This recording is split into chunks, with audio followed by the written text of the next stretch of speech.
Hey guys, welcome back to Super Mario Universe. Last episode, we completed Planet Earth and the tutorial and intro and stuff like that. So if you haven't seen that, you definitely should to watch these in order. Again, I recommend playing the game first and having this be like sort of a developer walkthrough instead, because this hack's a lot more enjoyable if you experience everything on your own. So here's where the hack kind of gets a little interesting. We have a lot to cover today, so today we're going to be doing all of World 2 and this space level before Planet 2. So that means we're going to be playing 6 levels, and 4 of those 6 levels have cutscenes. World 1 didn't do a lot of cutscenes because it was sort of the introductory world, I guess, but from here on out, things sort of get weirder in terms of like you meet all these new characters and stuff. Yeah, it becomes a lot more involved, I guess, in that sense. So yeah, let's get started with Explore the Moon. So yeah, this is the trailer level pretty much. I've put this level and I'm pretty sure every trailer I've made except I don't know about the last one because at the time of recording this I haven't put the last trailer together, but I'll probably use this stage because it's a good showcase. Pretty good showcase of like just sort of some of the environments that you're gonna get yourself into. And I also feel like it's a powerful stage to have as potentially the first stage you play, because remember, you have access to this stage right after completing the tutorial. I mean, it's recommended that you go to Planet 1 first because it's a lot easier than this, but, you know, if you wanted to, you could totally go straight here. So the little gimmick of this level is these stars that move in a figure 8 pattern, which I feel like is a good obstacle to have here, because if a player is experienced enough, they're not going to have any problems with these things. But it would take a beginning player a bit of time to get used to this. Well, it is a predictable pattern, it's a bit of a learning curve versus just like regular Goombas and stuff as enemies, so I feel like it's a good way to progress into the harder stuff. Like, if you find this level too challenging for you, then you should probably stick with World 1. By the time you beat that, you're probably good enough to not have a huge issue with this stage, you know? And then, aside from that, we have, we have parachuting bombs and munchers, but yeah, stage is pretty much over here. And we meet our first new character, so I'm gonna let this cutscene play out, and then I'll explain a little bit about what just happened afterwards.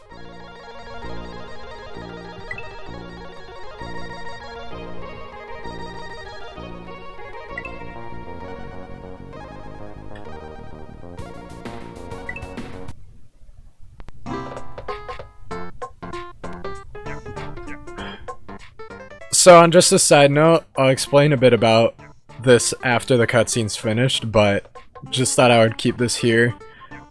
This character, who is yet to be named, is the only character who has music play when he's introduced. And it's for a very specific reason, but I just thought I would point that out.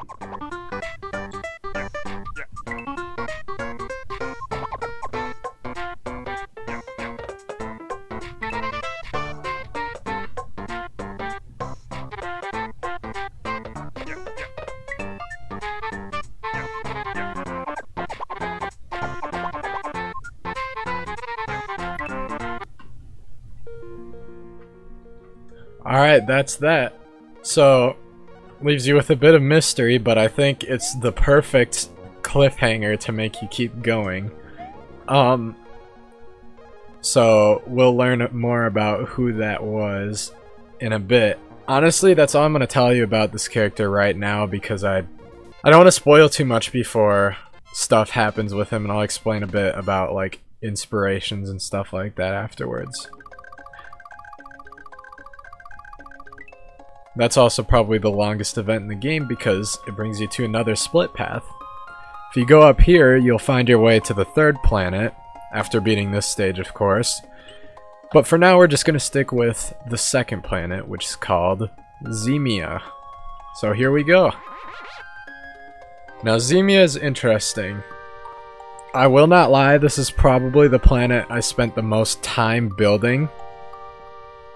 Because the theme is so interesting that it took a lot of, like, adjusting, and a lot of these levels went through all sorts of changes and stuff like that. It's also probably my favorite planet in the game overall. I mean, I like the third planet, but there's something special about this one, I guess. The big inspiration for this planet's design was Kirby Triple Deluxe.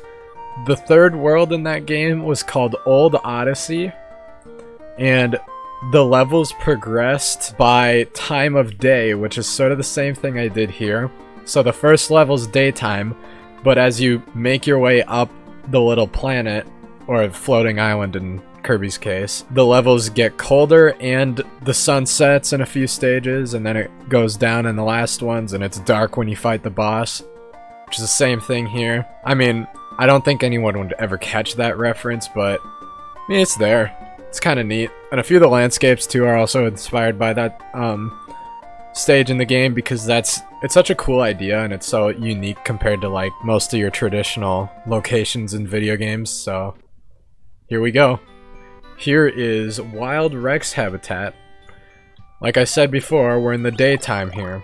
Using the jungle tile set, like getting this to look like it makes sense took a while, because I wanted this planet to feel alien, you know? You wouldn't normally see a jungle tile set with this sort of background. But I'm really happy with how it turned out. It gives everything an overgrown and sort of primitive feel almost. Especially with the dinosaurs.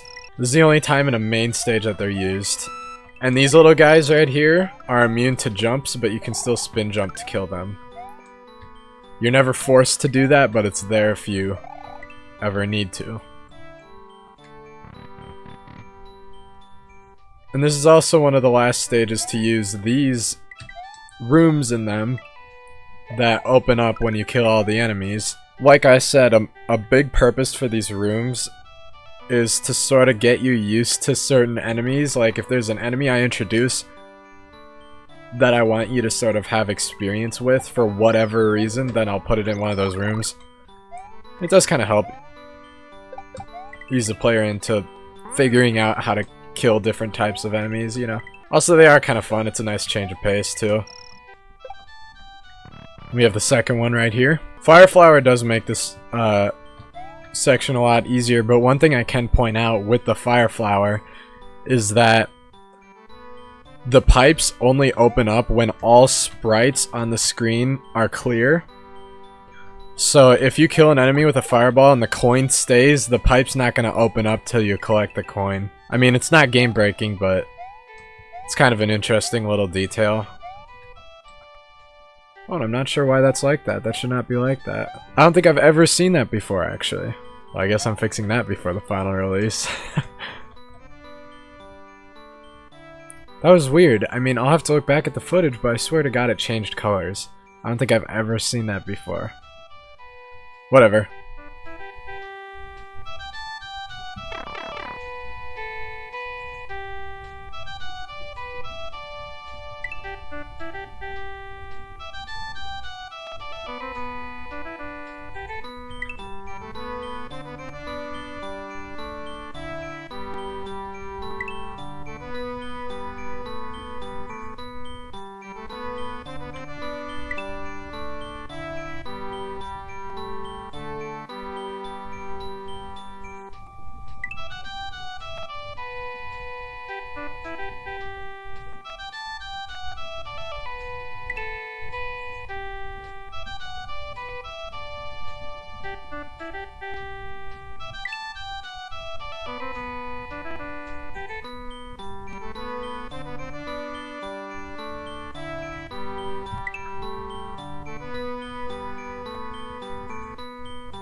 Alright, so that's definitely one of the longer cutscenes in the game. If you stick with it, Gives you a lot of motivation to move forward in the world. And the end of the stage is right here.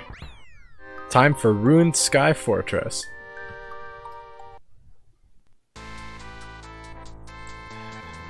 Sun's starting to set too. This is probably the closest main stage to sunset. I like how this looks. It's sort of like the end of sunset maybe. Also, this is the closest you'll get to a castle level in the main game too. I mean, I use the castle tile set for a lot of other things, but this is the only time when it's used to actually be a castle. Like I said before, castles are just not fun to design, so I don't design them very often. But this is just cool enough where I thought the theme would work. Another thing I forgot to mention is these boost platforms.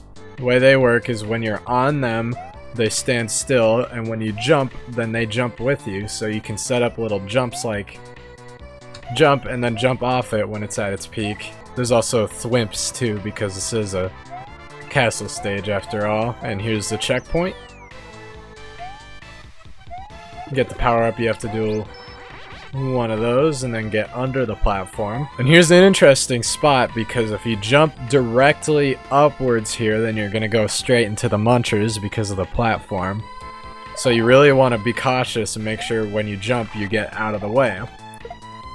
Same here, but there's a room you can access by quick wall jump. Brings you to a bonus stage that's very similar to the one in the first stage. This time there's 2 Koopas. And while you can just kill this one, in my opinion it's more fun to actually try to see if you can complete the puzzle. This time it just gives you a 1-up. So yeah, there's some solid mechanical progression in that stage. You know, first you're taught how to use the boost platforms, then you're taught that you can go under them if you let them jump up and then slip under.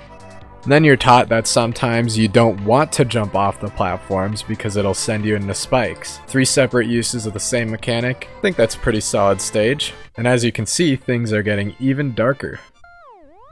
Time for Up the Mountain. So one thing I'll point out about this stage right away. Actually, I'm going to do that after the cutscene.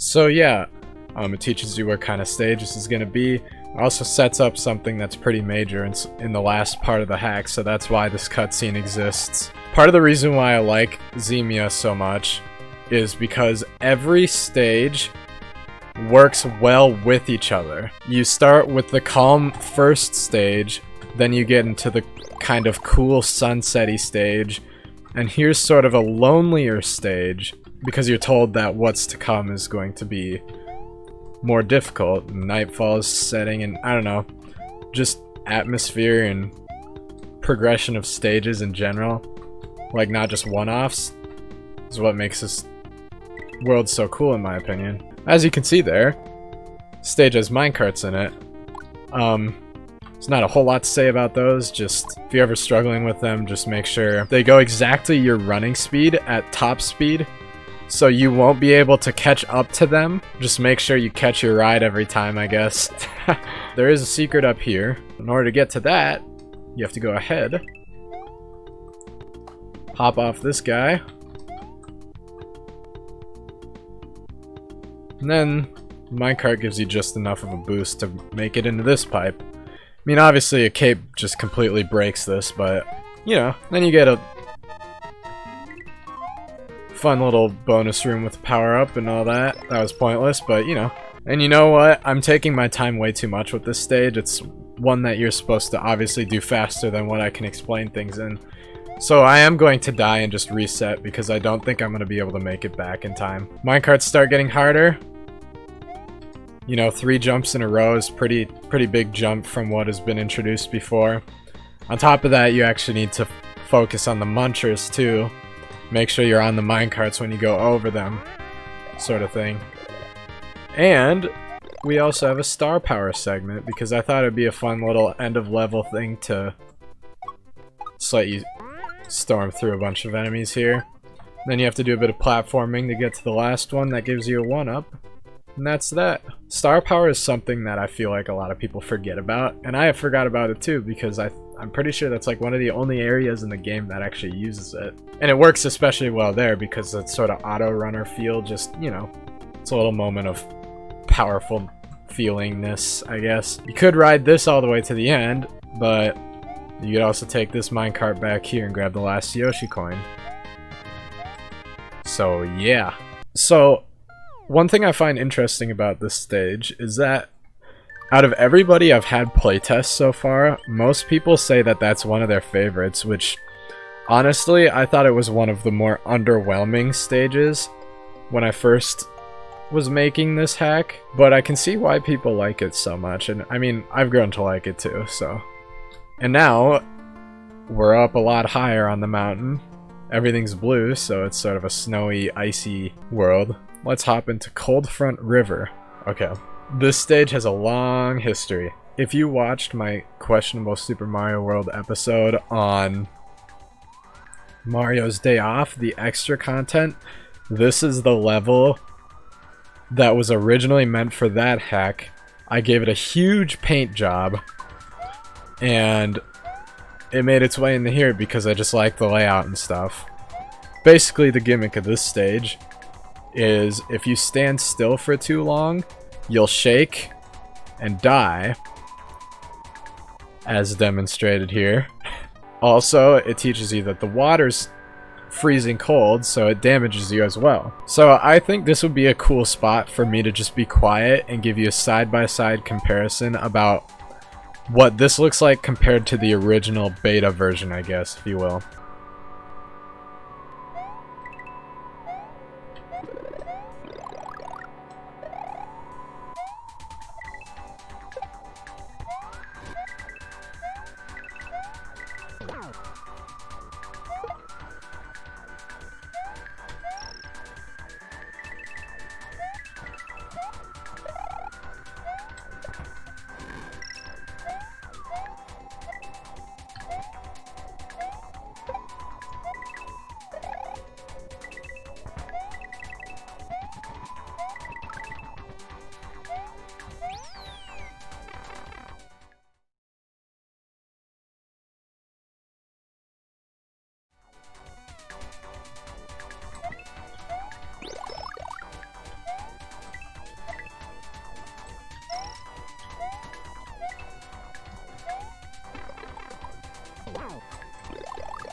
So yeah, kind of cool that this level wasn't even meant to exist, but it was one of the few stages I liked from that first hack that I worked on.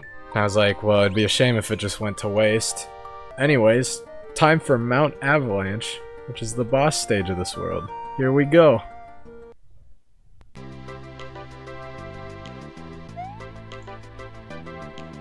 So immediately this stage teaches you that you can get onto these branches, and then you just start platforming from them. The other thing is, in the other stages it was sunset, now it is completely night too. The secret here, all you gotta do is hit him with one of these. Obviously it's a bit harder without a cape, but it's still 100% possible. Admittedly though, it is one of the harder bonus stages, or bonus rooms to access. Challenge here is avoiding these tuies, as they're called. Get the Yoshi coin and go out. In the second half of this stage, we are introduced to the Donkey Kong barrels. There's upwards facing ones and there's downwards facing ones, which you're taught both of them sort of right there. And then starts to build off that a bit. You have to shoot yourself one from the other. And then you get Yoshi Coins for learning that you can wall jump instead of going straight into one. This spot's interesting because if you follow the coin path, it takes you straight to this barrel, but if you want this Yoshi coin, the way to get it, it seems like it's impossible to make it to that ledge, but if you take this cannon and shoot it right instead, then you have to land a wall jump, but that's how you would get that coin. Time for the boss. The other thing that's interesting is this is the only boss stage to not have a cutscene after the first checkpoint. A big reason for that is because I wanted to keep the player in suspense up until the very, very peak of the mountain, which is right here. Time to see what happens.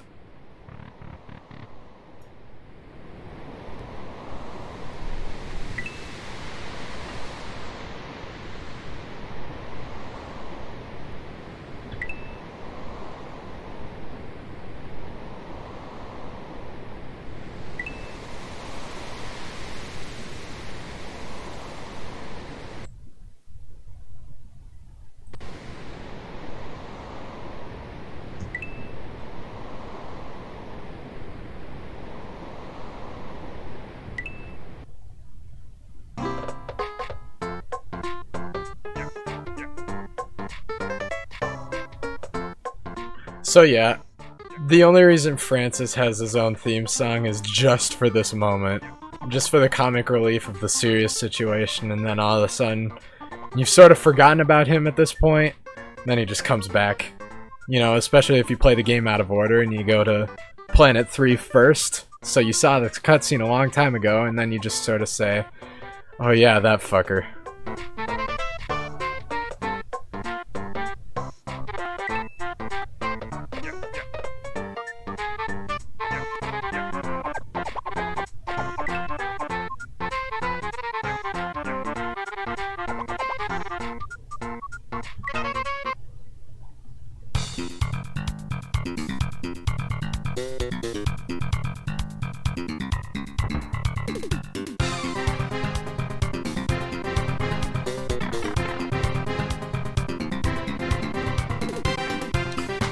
It was also difficult to make a small Francis sprite.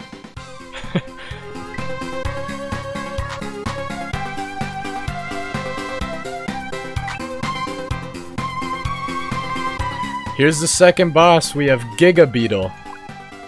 And the way he works is he stays in his shell and homes in on Mario. The way to kill him is by taking these blocks, picking him up and coming down and shooting him at him, and then just jumping on him after that. The difficult part is if you get too close to a wall, he makes rocks fall, and he also stuns you. So a lot of people will get trapped against a wall and end up getting stunned over and over again. It's supposed to sort of make you take a risk and go towards the wall, but then you have to retreat and come back down. So, for anybody struggling with this fight, what I recommend is staying in the center and only making your way to the sides when you really need to. Aside from that, it shouldn't be too hard. And then he has a funny little death here. You know, he'll wait, and then... I won't lie, he's probably one of the hardest bosses in the game because it is kind of a learning curve to stay away from the sides. It's not something you get right away, it's a bit of trial and error. But I think it's a pretty cool fight. On to the second Switch Palace. And just like the first, it's an area where you get to collect a ton of coins and then make it into the room itself.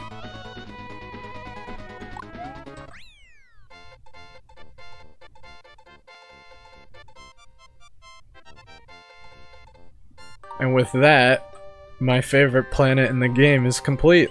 And we also now have 2 out of the 3 switches to make it into Bowser's Space Base.